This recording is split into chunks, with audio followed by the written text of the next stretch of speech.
दोस्तों बॉलीवुड पोल खोल के नए एपिसोड में आपका स्वागत है। और भाई साहब, अगर आपने अभी तक मेरा चैनल सब्सक्राइब नहीं किया तो कर लो, घंटी नहीं दबाई तो जरूर दबा दो। देखो, आप घंटी नहीं दबाओगे तो आपको नहीं पता चलेगा जब मैं नया वीडियो डालूंगा। अगर आप घंटी दबा दोगे तो मजा आ जाएगा, क्योंकि जैसे ही मैं नया वीडियो डालूंगा वैसे ही आपको नोटिफिकेशन मिल जाएगा। फ्राइडे को 2 नई फिल्में रिलीज हुई, son of Sardar 2 senior Kallu भाई की और झुग्गी एक्टर सिद्धांत की धड़क 2। दोनों ही फिल्में पहले ही दिन डिसास्टर हो गई। अब आप पूछेंगे कि भाई कैसे? वो ऐसे कि पहले ही दिन दोनों फिल्मों के टिकट्स बेचे गए 50% डिस्काउंट पर। ये जो 50% डिस्काउंट का खेल है, ये क्या है, ये मैं आपको बता देता हूं। एकदम डिटेल में बताऊंगा तो फिर आपको समझने में थोड़ी मुश्किल होगी, तो मैं मोटी मोटी चीजें आपको बताता हूं।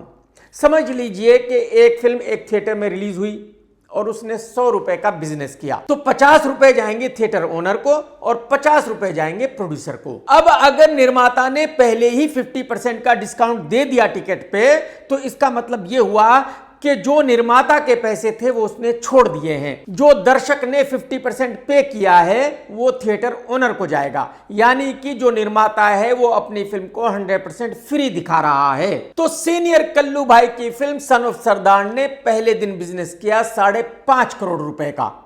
लेकिन ये 5.5 करोड़ रुपए जो हैं, इसमें वो 50% भी इंक्लूड है जो माफ कर दिए गए, जो डिस्काउंट दिया गया, जो प्रोड्यूसर ने अपनी जेब से दिए। यानी कि जो रियल पैसा आया है वो आया है तकरीबन 3.25 करोड़ रुपए, और ये 3.25 करोड़ रुपए जाएंगे थिएटर ओनर्स को। यानी कि जो निर्माता है उसको कुछ भी नहीं मिलेगा, उसने तो अपनी फिल्म फ्री में दिखाई है। मैं आपको ये बता दूं कि इस फिल्म की लैंडिंग कॉस्ट है 175 CR। अब आप अंदाजा लगा सकते हैं कि मुकेश अंबानी ये किस तरह का बिजनेस कर रहा है कि मुकेश अंबानी ने एक फिल्म पर 175 CR खर्च किया बनाने के लिए, और फिर उस फिल्म को पब्लिक को फ्री दिखा रहा है। दुनिया में ऐसा उल्लू का पट्टा कोई भी नहीं है जो 175 करोड़ का इन्वेस्टमेंट करके अपनी फिल्म को दुनिया को फ्री दिखाएगा। इसका मतलब यह है कि मुकेश अंबानी किसी ना किसी को तो बेवकूफ बना रहा है। मुकेश अंबानी शेयर होल्डर्स को बेवकूफ बना रहा है। आज भी हिंदुस्तान में ऐसे करोड़ों लोग हैं जो मुकेश अंबानी की कंपनी का शेयर बड़ी ही खुशी से खरीदते हैं। मुकेश अंबानी कुछ भी कर रहा हो, लुटा रहा हो या कमा रहा हो। तो कहने का मतलब यह है कि मुकेश अंबानी एक तरह से पब्लिक का पैसा उड़ा रहा है इन फिल्मों को बनाने के लिए। मुकेश अंबानी की इस कंपनी जियो को चलाती है ज्योति देशपांडे।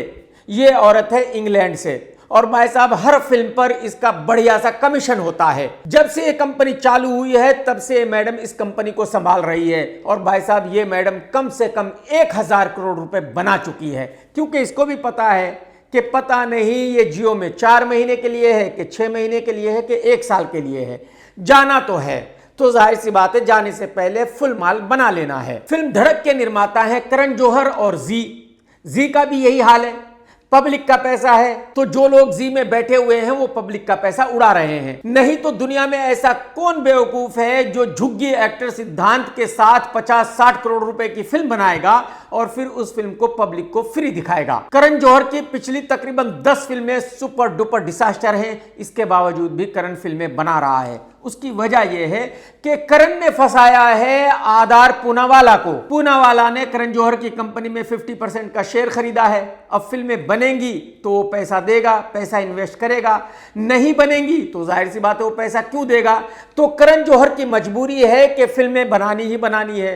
भले ही C ग्रेड फिल्में बने, भले ही D ग्रेड फिल्में बने, भले ही डिसास्टर फिल्में बने, लेकिन फिल्में तो बनानी है। फिल्में बनाएगा तो पूनावाला से भी पैसा आएगा और कॉर्पोरेट हाउस से भी पैसा आएगा। लेकिन मैं आप लोगों को यह बताना चाहता हूं कि ये दोनों ही फिल्में डिसास्टर होने के बावजूद भी करण जौहर ने अपने पैसे कमा लिए हैं। सन ऑफ सरदार के निर्माता कुमार मंगत जी ने पैसे कमा लिए हैं। इन दोनों ही फिल्मों में जो नुकसान हुआ है वो जी का और जियो का हुआ है। अच्छा, कमाल यह है कि धड़क 2 का 50% डिस्काउंट होने के बावजूद भी पहले दिन का बिजनेस हुआ है तकरीबन 2.5 करोड़ रुपए 50% डिस्काउंट के साथ, यानी कि रियल बिजनेस हुआ है तकरीबन 1.25 करोड़ रुपए। ये 1.25 करोड़ रुपए जाएगा थिएटर ओनर्स को। और फिल्म सैयारा का ये तीसरा फ्राइडे है, इसके बावजूद भी सैयारा का बिजनेस हुआ है 5 करोड़ रुपए। आप अंदाजा लगा सकते हैं, कहां 5 करोड़ रुपए, कहां 1.25 करोड़ रुपए, जमीन और आसमान का फर्क, और वो भी थर्ड फ्राइडे को। तो आप इससे अंदाजा लगा सकते हैं कि सैयारा कितनी बड़ी ब्लॉकबस्टर है और धड़क 2 कितनी बड़ी डिसास्टर है। एक तो मेरा चाकू मेरी उंगलियों के पीछे पड़ गया है। कुछ दिनों पहले मेरी ये उंगली कटी थी, ये अब तक ठीक नहीं हुई, और कल ये उंगली कट गई। अब इस पर भी मुझे बैंडेज लगाना पड़ा। ना इससे सही से काम कर पा रहा हूं, ना इस हाथ से सही से काम कर पा रहा हूं। समझ में नहीं आ रहा है इस चाकू को मुझसे क्या दुश्मनी हो गई है। एक क्रिकेटर है चहल, इतना सड़ा हुआ है कि इसकी शक्ल पे सही से देखा नहीं जाता। भाई साहब, इसका जो पिछवाड़ा है ना, वो सूखा हुआ है, गू भी सूख गया है इसके पिछवाड़े में। लेकिन इसके बावजूद भी इसको वाइफ चाहिए, एक बहुत ही सुंदर लड़की। तो इसने शादी की थी धनश्री से। अब जाहिर सी बात है, कोई भी सुंदर लड़की ऐसे आदमी के साथ कितने दिनों तक रहेगी जिसकी शक्ल भी ड्राकुला जैसी हो, जिस भाई के दांत भी ऐसे हो कि अगर लड़की देख ले तो भाई साहब वो ये सोचकर ही बेहोश हो जाए कि इस लुक्खे को किस करना पड़ेगा। तो अब चहल ने अपने इंटरव्यू में बताया है कि जब इसका डिवोर्स हो रहा था तब 45 दिनों तक ये बहुत ज्यादा परेशान रहा। बाकायदा इसने दिन गिने, 45 डेज। साला लुक्खा झूठा। तो इसने बताया कि मैं 45 डेज तक डेली सिर्फ 2 घंटे ही सोता था, 2-3 घंटे डेली रोया करता था। कई बार मेरे मन में ऐसा आता था कि मुझे कर लेनी चाहिए, लेकिन मैंने नहीं की। और आप सभी जानते हैं कि ये लुक्खा फिर से एक बहुत ही सुंदर लड़की को डेट कर रहा है। अगर इसने उससे शादी की, उससे भी डिवोर्स होगा, फिर इस लुक्खे को पैसे देने पड़ेंगे। क्योंकि ऐसे लुक्खे आदमी के साथ कोई सुंदर लड़की क्यों रहेगी भाई, मुझे बताओ तो सही। लेकिन मैं इस ड्राकुला चहल से ये कहना चाहता हूं कि भाई साहब, जब बार बार आपके मन में आ रहा था कि आपको निकल लेना चाहिए, तो निकल लेना था, बात खत्म। सुरवीन चावला ने अपने नए इंटरव्यू में कहा है कि एक वक्त में ये कास्टिंग काउच से इतनी परेशान हो गई थी कि ये बॉलीवुड छोड़ना चाहती थी। तो मैडम, आपको किसने रोका था बॉलीवुड छोड़ने से? आपको भी कास्टिंग काउच से प्रॉब्लम थी? क्या क्या देखना पड़ेगा एक ही जीवन में, साला ऊपर वाला ने किस गोले पे भेज दिया। सुरवीन चावला को भी कास्टिंग काउच से प्रॉब्लम थी। हदी हो रही है, कुछ भी हो रहा है, किसी की मर्जी में जो आ रहा है वो बोल रहा है। हद हो गई भाई साहब। मैडम जी, अगर आपको याद हो तो आपने 2-3 फिल्में की है, तो आप ऐसा करो कि एक बार फिर से उन फिल्मों को देख लो, फिर आपको शायद याद आ जाए कि कास्टिंग काउच से तो आपको प्रॉब्लम हो ही नहीं सकती। क्योंकि अगर सुरवीन को भी कास्टिंग काउच से प्रॉब्लम होगी तो फिर बाकी लड़कियां कहां जाएंगी? बाकी लड़कियां क्या करेंगी, आप मुझे बताओ। कुछ भी। साउथ फिल्मों का एक एक्टर है जिसका नाम है विजय सेतुपति। साउथ में ही एक एक्ट्रेस है राम्या मोहन। उसने सोशल मीडिया पर कहा कि विजय ने बहुत सारी लड़कियों के साथ गलत किया है, यानी विजय ने बहुत सारी लड़कियों की मिठाई खाई है। गंदा दिमाग, गंदी सोच। उस बेचारे ने सिर्फ चमचम खाई है, चमचम मिठाई। बात समझ रहे हो कि नहीं? मैं इस मैडम राम्या मोहन से सिर्फ ये जानना चाहता हूं कि मैडम जी, साउथ फिल्मों में मुझे एक लड़की वो बताइए जिसने किसी के साथ कुछ नहीं किया, जिसने किसी को मिठाई नहीं खिलाई। मैडम जी, क्यों ड्रामा कर रही हो? अगर किसी लड़की के साथ विजय सेतुपति ने कुछ किया है, मैं मानता हूं किया होगा, लेकिन उसकी मर्जी से किया है ना, तो इसमें प्रॉब्लम क्या है? जहां तक मेरी नॉलेज है और जहां तक बहुत सारी लड़कियां बता चुकी है, साउथ में किसी भी फिल्म में किसी लड़की को काम नहीं मिलता बिना कास्टिंग काउच के, बिना मिठाई खिलाए। वो साउथ इंडस्ट्री है जिसमें बाकायदा एग्रीमेंट में लिखा जाता है कि उस फिल्म की जो हीरोइन होगी उसने किस किस के साथ कास्टिंग काउच करना है, उसने किस किस को मिठाई खिलानी है। एक को नहीं, 3-4 का नाम लिखा होता है एग्रीमेंट में। तो जब सारी दुनिया जानती है कि साउथ की किसी फिल्म में किसी लड़की को बिना कास्टिंग काउच के काम मिलता ही नहीं है, तो फिर ये क्या नया नाटक है कि भाई विजय सेतुपति ने तो ये किया है, वो किया है। अरे मैडम जी, साउथ इंडस्ट्री की ही बात छोड़ दीजिए, बॉलीवुड में भी किसी को काम नहीं मिलता। बॉलीवुड के लोगों में और केआरके में क्या डिफरेंस है, मुझे आप बताइए। सिर्फ इतना सा डिफरेंस है कि केआरके हमेशा सच बोलता है, झूठ नहीं बोलता। जो बॉलीवुड के लोग हैं वो तब तक झूठ बोलते हैं जब तक फिल्म बना रहे होते हैं, जब तक कामयाब होते हैं। वो तब सच बोलना शुरू करते हैं जब फ्लॉप हो जाते हैं, जब उनको पता चल जाता है कि अब उनका बॉलीवुड से कोई लेना देना नहीं है, अब बॉलीवुड वालों की आंखों में उनकी कोई अहमियत नहीं है, अब बॉलीवुड वाले उनका फोन कॉल भी नहीं लेते, बात ही खत्म। तो जितने भी ऐसे फ्लॉप लोग हैं, वो भले ही गोविंदा हो, पहलाज निहलानी साहब हो, सुनील दर्शन हो, राजीव राय हो, कंगना हो, कोई भी हो, जो भी फ्लॉप हो गया वो बॉलीवुड की मां बहन करता है, बॉलीवुड वालों की पैंट उतारता है, चड्ढी तक उतार लेता है। पहलाज निहलानी साहब आजकल बहुत कुछ कह रहे हैं, सब कुछ तो मैं आप लोगों को बता नहीं सकता। मैं अपने एक वीडियो में पहले बता चुका हूं कि पहलाज निहलानी ने अनिल कपूर साहब के बारे में क्या कहा, अक्षय कुमार के बारे में क्या कहा, और अब निहलानी साहब ने कहा है कि जो आज के एक्टर हैं इन्होंने बॉलीवुड को पूरी तरह बर्बाद कर दिया है। ये जो आज के एक्टर हैं ये निर्माताओं को हरेस करते हैं। जब ये लुक्के फ्लॉप डी ग्रेड एक्टर किसी फिल्म की शूटिंग करने जाते हैं तो वहां निर्माता को फोर्स करते हैं कि इनको डाइटिंग वाला बढ़िया खाना चाहिए, जबकि रात को ये सब के सब पार्टी करते हैं, लेते हैं। यानी कि निहलानी साहब ऑफिशियली ये कह रहे हैं कि जो बॉलीवुड के एक्टर हैं वो लेते हैं। जब एक्टर लेते हैं तो बाकी लोग भी लेते होंगे, और जब बॉलीवुड में का इतना यूज होता है तो ऐसा तो हो नहीं सकता कि मुंबई पुलिस को पता ना हो। पता सब कुछ है लेकिन एक्शन कुछ नहीं होता। बॉलीवुड वालों के खिलाफ कभी एक्शन होता ही नहीं है, तो आप जानते ही हो। मैं आपको ये बता दूं कि इससे पहले कंगना भी ऑफिशियली ये कह चुकी है कि बॉलीवुड के लोग कितना ज्यादा करते हैं। तो मैं सिर्फ ये जानना चाहता हूं कि मुंबई पुलिस का वो डिपार्टमेंट क्या कर रहा है जो कंट्रोल करता है। जब बॉलीवुड में सभी लेते हैं और आराम से मिलती है तो उस डिपार्टमेंट के ऑफिसर्स अपनी ड्यूटी किस तरह से निभा रहे हैं। कमाल ही हो रहा है। ये पूरी दुनिया जानती है कि फिल्म सैयारा कोरियन फिल्म की कॉपी है और उस कोरियन फिल्म का नाम है ए मोमेंट टू रिमेंबर। अब वायरफ वालों ने ऑफिशियली कहा है कि उस फिल्म से इनकी फिल्म का कोई लेना देना नहीं है। इससे आप अंदाजा लगा सकते हैं कि कितने बड़े मक्कार हैं, कितने बड़े झूठे हैं, कितने बड़े फ्रॉड हैं। अगर ये लोग ऑफिशियली ये भी कह देते कि भाई हम उस फिल्म से इंस्पायर हुए हैं, हमने उस फिल्म को कॉपी नहीं किया, तो भी मैं मान लेता। लेकिन आप अंदाजा लगाइए कि पूरी फिल्म को फ्रेम टू फ्रेम कॉपी करने के बाद ये बेशर्मी के साथ ऑफिशियली ये कह रहे हैं कि हमारी फिल्म का उस फिल्म से कोई लेना देना नहीं है। अब लुक्खों मैं आपको ऑफिशियली ये बताना चाहता हूं कि मोहित सूरी ने उस फिल्म को एकता कपूर को दिखाया था, भूषण कुमार को दिखाया था, उन्होंने उस फिल्म को देखकर मना कर दिया था कि हम इस फिल्म को नहीं बनाएंगे। बॉलीवुड के किसी भी 10 लोगों को बैठाकर तुम अपनी फिल्म दिखा दो और उस फिल्म को दिखा दो, और अगर उनमें से एक आदमी ने यह कह दिया कि तुम्हारी फिल्म उस फिल्म की कॉपी नहीं है, तो भाई साहब मैं जिंदगी भर के लिए रिव्यू करना छोड़ दूंगा। तो मैं वायरएफ के लोगों से सिर्फ इतना ही कहना चाहता हूं कि थोड़ी तो शर्म कीजिए, थोड़ी तो शर्म कीजिए, थोड़ी तो मर्यादा रखिए। इतनी बेशर्मी ठीक नहीं है। भोजपुरी फिल्मों का एक्टर रवि किशन एक गांव से मुंबई आया था, अनपढ़ है बेचारा, एक्टर बन गया है, एमपी बन गया है, लेकिन आज भी उसकी जो थिंकिंग है वही गरीब आदमी की थिंकिंग है। जहां एमपी एमएलए संसद में अपने एरिया की प्रॉब्लम्स को उठाते हैं, जनता की प्रॉब्लम को उठाते हैं, वहीं पर इस लुक्खे ने संसद में कहा कि भाई अलग अलग जगह पर समोसा अलग अलग भाव में क्यों मिलता है। यह बहुत ही गलत है कि कहीं छोटा समोसा बनता है, कहीं बड़ा समोसा बनता है, कहीं समोसा 2 रुपए में मिलता है तो कहीं 5 रुपए में मिलता है। इस प्रॉब्लम को सॉल्व किया जाना चाहिए। साला लुक्खा देख रहे हो आप, गरीब आदमी गरीब ही रहता है मरते दम तक।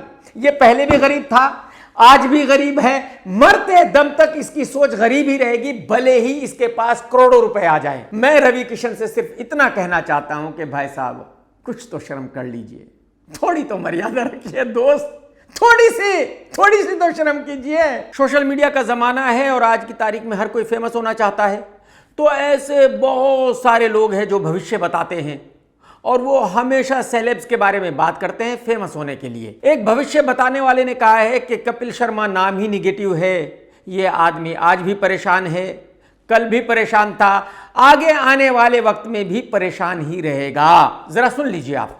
कपिल शर्मा आज भी टेंशन में है, कपिल शर्मा आगे भी टेंशन में रहेगा। ड्राइवर उसका 2 है, कंडक्टर उसका 4 है, कपिल नाम जो है फिर भी बेटर है। सिर्फ कपिल 15 के 6 पे आता है, लेकिन कपिल शर्मा जो है पूरा वो नेगेटिव है। ये मैं मानता हूं कि अपने स्ट्रगल के दिनों में कपिल शर्मा परेशान होगा, लेकिन आज की तारीख में तो बिल्कुल परेशान नहीं है। और अब तो कपिल शर्मा ने इतने पैसे कमा लिए हैं कि आगे जीवन में तो परेशान हो ही नहीं सकता, सवाल ही पैदा नहीं होता। तो इसका मतलब ये है कि ये जो भी भविष्य बताने वाला है ये झूठ बोल रहा है, सिर्फ पब्लिसिटी के लिए कपिल शर्मा के बारे में ऐसी बातें कर रहा है। मीडिया ने टिंगू आमिर खान को एक नया नाम दिया है, AK-42 मिसफायर्स। मीडिया ने यह नाम टिंगू भाई को तंग आकर दिया है। मीडिया का कहना यह है कि यह आदमी 24 आवर झूठ बोलता है, 24 आवर मिसफायर करता है। यह आदमी कभी भी सच नहीं बोलता। फिल्म के रिलीज होने से पहले इस आदमी ने कहा कि सितारे जमीन पर के OTT राइट्स 120 करोड़ में बिक रहे हैं, लेकिन मैं नहीं दे रहा हूं। उसके बाद इसने कहा कि मैं तो अपनी फिल्म को 6 महीने से पहले OTT पर रिलीज करूंगा ही नहीं। फिल्म थिएटर में रिलीज हुई, सुपर डुपर डिसास्टर हो गई। रियल बिजनेस हुआ तकरीबन 60 to 70 CR का, लेकिन इस भाई ने 100 करोड़ बढ़ाकर बताया 160 CR का, क्योंकि इसको यह उम्मीद थी कि इतना बड़ा झूठ बोलने के बाद कोई ना कोई OTT कंपनी इससे राइट्स खरीद लेगी और फिल्म की सैटेलाइट्स भी बढ़िया प्राइस में चली जाएगी, लेकिन ऐसा नहीं हुआ। किसी ने भी राइट्स नहीं खरीदे। फाइनली इस झूठे आदमी के पास कोई चारा नहीं बचा, तो इसने डिसाइड किया कि यह अपनी फिल्म को YouTube पर रिलीज करेगा, लेकिन 6 महीने के बाद नहीं, सिर्फ 6 हफ्तों के बाद ही रिलीज करने आ गया। इस AK-42 मिसफायर्स ने मीडिया के सामने कहा कि भाई मैं अपनी फिल्म को YouTube पर रिलीज कर रहा हूं, जिसको भी देखनी है वो 100 रुपए देकर इस फिल्म को देख सकता है। जब फिल्म को YouTube पर रिलीज किया गया तो पता चला कि YouTube 100 रुपए चार्ज नहीं कर रहा है, बल्कि तकरीबन 170 रुपीज चार्ज कर रहा है। यानी कि इस AK-42 मिसफायर ने वो भी झूठ बोला। अब इसने फ्राइडे को अपनी फिल्म को YouTube पर रिलीज कर दिया था और कुत्ता भी नहीं देख रहा है इस फिल्म को YouTube पर भी। तो जो YouTube पर व्यूज आते हैं, पता चलता है कि इतने लोगों ने इस फिल्म को देखा है, वो इसने बंद करा दिए। आप नहीं देख सकते कि कितने लोगों ने इस फिल्म को देखा। अरे टिंगू भाई, दुनिया को पता है कि आपकी फिल्म को कुत्ता भी देखने वाला नहीं है। आपकी फिल्म को 100 रुपए देकर कोई क्यों देखेगा? अरे भाई साहब, आपकी फिल्म को फ्री में भी नहीं देखेगा। ये मैं मानता हूं कि एक वक्त में आप बहुत बड़े सुपरस्टार थे, लेकिन भाई साहब आपका कैरियर खत्म हो चुका है। पिछली 4 फिल्में आपकी सुपर डुपर डिसास्टर हैं। आपकी पिछली 4 फिल्मों को कुत्ता भी देखने नहीं गया। आप मान लो कि आपका कैरियर खत्म हो गया, अब आपको रोल करना पड़ेगा बाप का, दादा का, ग्रैंडफादर का। ये जो आप फिल्मों में आप लौंडा बनकर आते हो, ये लालसा बिल्कुल छोड़ दो, ये सब बंद कर दो। ये जो आप डेली शादी करते हो, डिवोर्स देते हो, ये सब बंद कर दो। अब नई गर्लफ्रेंड कोई मिलने वाली है नहीं मिलती रहेगी। इतना स्टार्टअप तो है आपका कि बुढ़ापे में भी 20 साल की लड़की मिलती रहेगी। तो ऐश कर, कोई दिक्कत नहीं है, लेकिन भाई साहब फिल्मों में लौंडा बनकर मत आ, दादा परदादा बनकर आ, फिल्म चलेगी, बात मेरी मानो आप। पिछले साल शाहरुख खान की एक फिल्म रिलीज हुई थी जवान, बहुत बड़ी हिट रही थी, और अब इसी फिल्म के लिए शाहरुख खान को नेशनल अवार्ड मिला है। Namaskar and Adab. Needless to say, I'm overwhelmed with gratitude, pride and humility. To be honored with the National Award is a moment that I will cherish for a lifetime. Thank you so much to the jury, the chairman and to the INB ministry and to everyone who thought I was worthy of this honor. मैं आपको बता दूं कि इससे पहले शाहरुख खान को कभी भी नेशनल अवार्ड नहीं मिला है, जबकि मेरा ऐसा मानना है कि कम से कम शाहरुख खान की ऐसी 3-4 फिल्में थी जिनको नेशनल अवार्ड मिलना चाहिए था।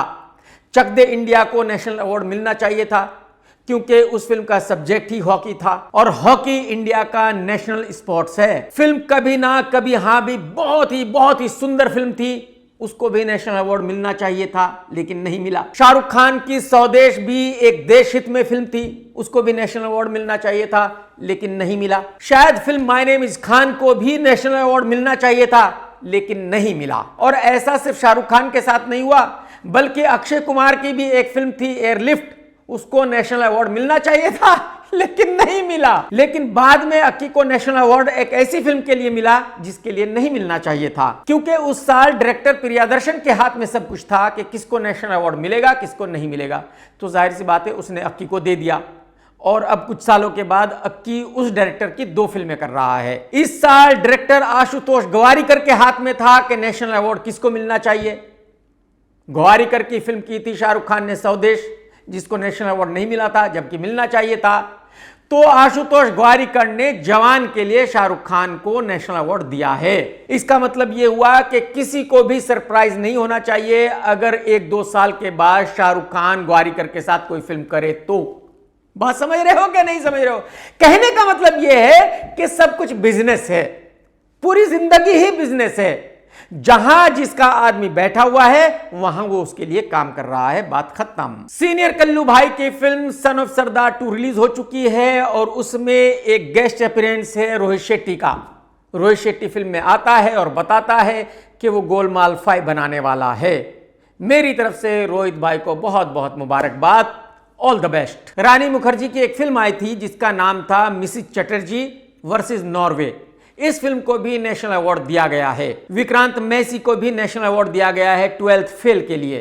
यह बिल्कुल सही किया गया है क्योंकि उस फिल्म का सब्जेक्ट भी ऐसा था जो देश हित में है और विक्रांत ने उस फिल्म में एक्टिंग भी बहुत बढ़िया की है। टिंकू भाई ने दुनिया को यह बताने के लिए कि उसकी फिल्म सितारे जमीन पर यूट्यूब पर रिलीज हो गई है, अपने बेटे के साथ मिलकर एक वीडियो रिलीज किया और उस वीडियो में टिंकू भाई ने खुद ही कबूल किया कि हां, ठग्स ऑफ हिंदुस्तान बहुत बड़ी फ्लॉप थी और यहां तक कि लाल सिंह चड्ढा भी बहुत बड़ी फ्लॉप थी। मुझे याद है पहली दफा तो खुश हुआ था, तूने कहा था पिताजी मल्टी सारा कर लो।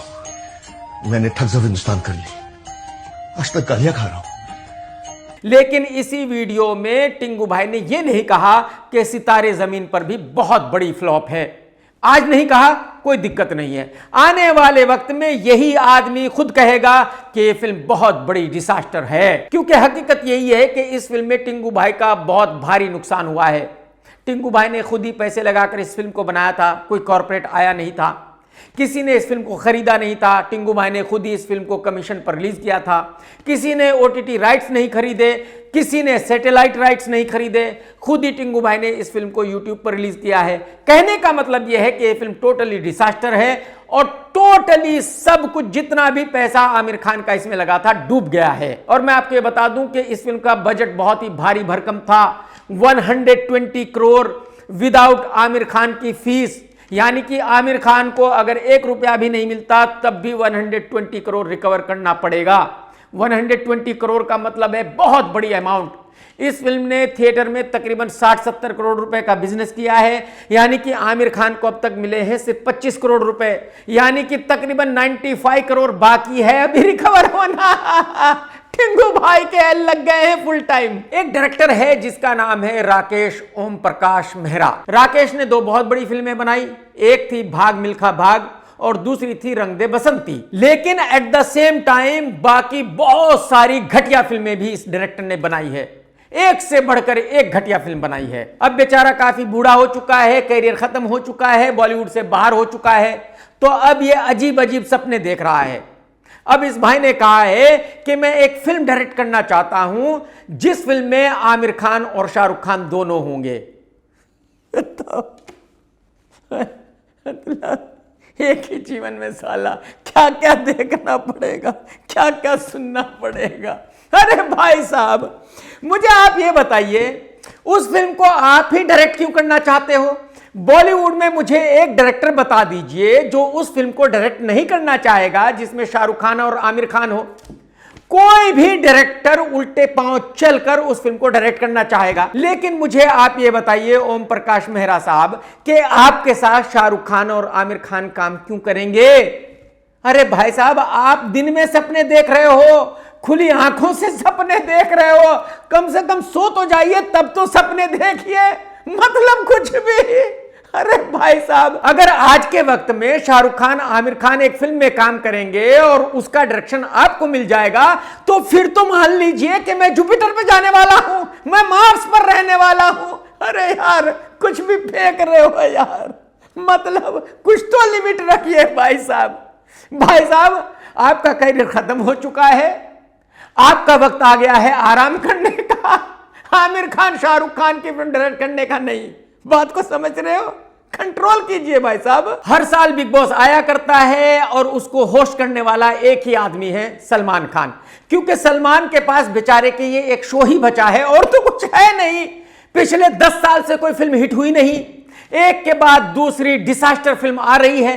तो जाहिर सी बात है अगर ये शो भी छोड़ देगा तो फिर कुछ बचेगा ही नहीं, घर बैठने के अलावा कुछ रहेगा ही नहीं। मैं आप लोगों को ये बताना चाहूंगा कि बिग बॉस का सीजन 3 मैंने किया था और वो सीजन 3 बच्चन साहब ने होस्ट किया था और मैंने एग्रीमेंट में लिखवाया था कि अगर बच्चन साहब होस्ट कर रहे हैं तभी मैं शो करूंगा, नहीं तो मुझे शो नहीं करना, क्योंकि मुझे बच्चन साहब से मिलना था। एक्चुअली मुझे बच्चन साहब के साथ काम करना था। तो बच्चन साहब बेचारे एजुकेटेड डिग्निफाइड आदमी हैं, वो किसी के साथ बदतमीजी तो कर नहीं सकते। तो बच्चन साहब ने सीजन 3 किया और फिर बिग बॉस वालों से कहा कि भाई साहब ये शो मेरा नहीं है, मैं किसी के साथ लड़ भिड़ नहीं सकता, मैं किसी को कुछ गलत नहीं कह सकता, तो बेहतर है कि आप किसी नंगे आदमी को ले ले जो इस शो को होस्ट करे। अब बॉलीवुड में सबसे बड़ा नंगा कौन? सलमान खान। तो बिग बॉस वालों ने कहा कि बिल्कुल ठीक कहा बच्चन साहब आपने, ये चले गए सलमान के पास। सलमान से कहा कि भाई साहब इस शो को आप कर दो। सलमान ने कहा कि भाई साहब ये तो करेक्ट शो है मेरे लिए, मैं भी नंगा, जो बिग बॉस में आते हैं वो भी नंगे। तो सीजन 4 से लेकर आज तक सलमान ही इस शो को करता आ रहा है, क्योंकि जो बिग बॉस में आते हैं वो भी सब बदतमीज, अनपढ़, नंगे, और भाई साहब होश भी उनका वैसा ही बदतमीज, कुछ भी बोलेगा। तो इनका काम बिल्कुल सही चल रहा है बिग बॉस वालों का सलमान खान के साथ। तो इस साल ये शो चालू होगा 24 अगस्त से और होस्ट वही करेगा जो इस शो को कर सकता है, यानी कि सलमान खान। बॉलीवुड में एक महा फ्लॉप एक्टर है जिसका नाम है सिद्धार्थ मल्होत्रा। ये दिल्ली से है, बेचारा 8वीं फेल है, पढ़ा लिखा है नहीं। तो जो आदमी 8वीं फेल है उसका सेंस क्या होगा, उसकी नॉलेज क्या होगी, ये तो आपको पता ही होना चाहिए। तो इस बेचारे को फिल्मों का ABCD कुछ भी पता नहीं है, लेकिन प्रॉब्लम यह है कि ये ऐसा मानता है कि ये जीनियस है, क्योंकि ये 8वीं फेल है। तो 8वीं फेल से बड़ा जीनियस कोई हो नहीं सकता। तो इसको ये लगता है कि जो कहानी इसको पसंद आती है वही दुनिया की सबसे बेस्ट कहानी है, जिस कहानी पे ये फिल्म बनाएगा वो ब्लॉकबस्टर ही होगी। तो अब इसकी एक फिल्म आ रही है जिसकी कहानी है साउथ इंडिया की, और इस फिल्म की हीरोइन कौन है? इस फिल्म की हीरोइन है महापनौती जानवी कपूर, जिसकी आज तक कोई फिल्म नहीं चली और इसके पूरे करियर में कभी इसकी कोई फिल्म नहीं चलने वाली। तो इस फिल्म में जानवी कपूर एक साउथ इंडियन लड़की बनी है, वो रियल में भी साउथ इंडियन ही है, श्रीदेवी जी की बेटी है। इस फिल्म का पहला गाना रिलीज किया गया है, बड़े स्केल पर शूट किया गया है, लोकेशन अच्छे हैं, लेकिन गाना एकदम घटिया है, वाहियात है। सबसे बड़ी प्रॉब्लम यह है कि सिद्धार्थ किसी भी एंगल से हीरो दिखता ही नहीं है। सिद्धार्थ में हीरो बनने का एक भी गुण नहीं है। सिद्धार्थ करण जौहर का बॉयफ्रेंड था, उसने हीरो बना दिया था, बात खत्म। अब अगर करण जौहर ने किसी आदमी को इसलिए लॉन्च किया है कि वो उसका बॉयफ्रेंड था, तो जाहिर सी बात है वो हीरो तो नहीं हो सकता। ऊपर से सिद्धार्थ इस फिल्म में ऐसे एक्टिंग कर रहा है जैसे कि शाहरुख खान किया करता है। अरे भाई साहब, सिद्धार्थ भाई साहब, कहां SR के, कहां तुम? कुछ तो मर्यादा रखो मेरे भाई। अच्छा, कमाल यह है कि इस फिल्म में सिद्धार्थ ने जानवी को किस किया है, और वार 2 में सिद्धार्थ की वाइफ कियारा ने ऋतिक को किस किया है। कमाल के लोग हैं ये बॉलीवुड वाले। अगर आपको याद हो तो एक फिल्म आई थी जिसमें थी सारा अली खान और धनुष। उस फिल्म की कहानी भी तकरीबन कुछ यही थी जो इस फिल्म की कहानी है। और यह भी आप सभी जानते हैं कि सिद्धार्थ मल्होत्रा की फैन फॉलोइंग बिल्कुल नहीं है। सिद्धार्थ मल्होत्रा के पड़ोसी को भी उसकी फिल्म नहीं देखनी है। 2015 में रिलीज होने वाली एक विलन इस आदमी की आखिरी हिट फिल्म थी, यानी कि पिछले 10 साल में सिद्धार्थ की कोई हिट फिल्म नहीं आई। सबकी सब जितनी फिल्में इसने की हैं डिसास्टर हैं। तो जाहिर सी बात है इस फिल्म को भी डिसास्टर होने से कोई बचा नहीं सकता, मैं गारंटी के साथ कह सकता हूं। हां, इस फिल्म के साथ एक ही चीज बढ़िया है कि इसका जो निर्माता है वो है बेशरम दिनेश विजन। तो जाहिर सी बात है अगर ये फिल्म पहले दिन 1 करोड़ का बिजनेस करेगी तो दिनेश कम से कम 15 करोड़ बताएगा। तो दिनेश इस फिल्म का बिजनेस 100 करोड़ के नीचे तो बताएगा ही नहीं, ये तो मैं गारंटी के साथ कह सकता हूं। कुत्तों का देवता, कुत्ते जैसी शक्ल वाले अदरक अब्राहम की एक फिल्म आ रही है जिसका नाम है तेहरान। मैं आपको ये बता दूं कि यह फिल्म तकरीबन 5 साल पहले बनी थी।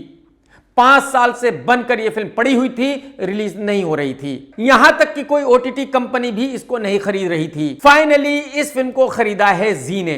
यह फिल्म डायरेक्ट OTT पर रिलीज होगी, थिएटर में रिलीज नहीं होगी, क्योंकि इस फिल्म का जो निर्माता है गोलगप्पा दिनेश विजन, उसको पता है कि इस फिल्म को थिएटर में कुत्ता भी देखने नहीं जाएगा। तो इस फिल्म का ट्रेलर रिलीज हुआ है और जैसे ही ट्रेलर चालू होता है दिखाया जाता है कि बहुत जगह बॉम्ब ब्लास्ट हो चुके हैं और अब गवर्नमेंट को एक आदमी की तलाश है जो इनको रोक सकता है, जो को पकड़ सकता है, मार सकता है। और वो कौन है जो को रोकेगा?